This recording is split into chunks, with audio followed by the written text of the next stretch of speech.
Alors, je suis Philippe Marczewski, je suis de Liège en Belgique et c'est mon deuxième livre chez Inculte et ça s'appelle Encore tropical.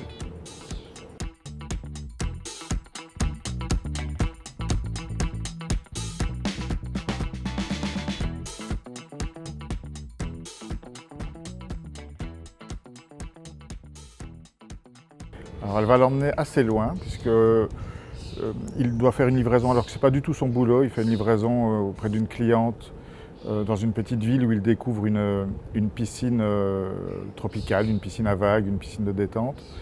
Et ça va lui plaire, ces tropiques artificiels, il va s'y sentir bien et il va développer une sorte de goût pour cet univers tropical factice qu'il ne connaissait pas du tout. Et il va accepter une livraison de cette cliente qui va l'emmener à Madrid, où il n'avait jamais mis les pieds non plus. Et puis de fil en aiguille, il va rencontrer un autre personnage qui s'appelle Ernesto, qui est un Péruvien qui travaille au consulat du Pérou à Madrid et qui lui-même va lui demander de faire une livraison pour son compte au Pérou cette fois-ci. Et de fil en aiguille, il va accepter alors qu'il n'avait aucune raison de le faire. Et en quelques heures à peine, en quelques jours, il va se retrouver à l'autre bout du monde, et puis de là, encore plus loin.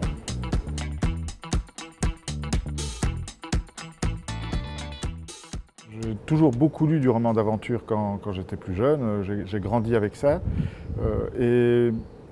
j'avais envie d'un personnage qui soit un aventurier contemporain, mais c'est-à-dire un aventurier foireux.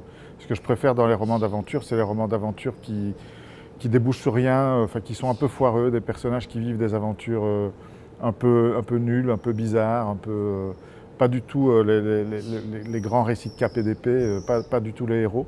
Et je voulais prendre un personnage qui n'ait strictement aucune compétence pour l'aventure, qui n'y avait jamais pensé, et qui va être plongé dans des péripéties qui vont l'emmener chaque fois un petit peu plus loin et le confronter un petit peu plus à son absence totale de compétences pour l'aventure. Et je voulais utiliser les codes de l'aventure, du roman d'aventure, pour essayer d'écrire un roman d'aventure de l'époque contemporaine, c'est-à-dire une époque où en moins de 24 heures on peut quitter une ville européenne et se retrouver au fin fond d'une forêt tropicale. Et je voulais injecter dans un temps très court les péripéties qu'un aventurier du début du XXe siècle aurait vécues sur un temps long. Je voulais injecter ces péripéties dans un temps très court, le temps du voyage contemporain, et les faire vivre à un personnage qui n'est absolument pas fait pour ça.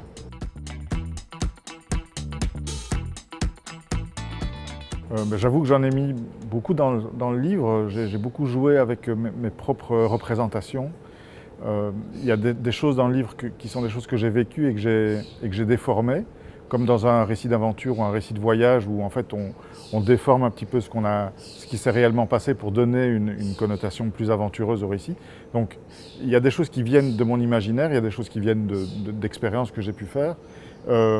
Et cet imaginaire personnel, il passe beaucoup par l'Amérique du Sud, la forêt tropicale, la musique, les rythmes sud-américains, la cumbia beaucoup. Donc tout ça, je l'ai mis dans le livre et je l'ai déformé un petit peu pour en faire des motifs de récit d'aventure, c'est-à-dire à la fois vrai et aussi complètement faux.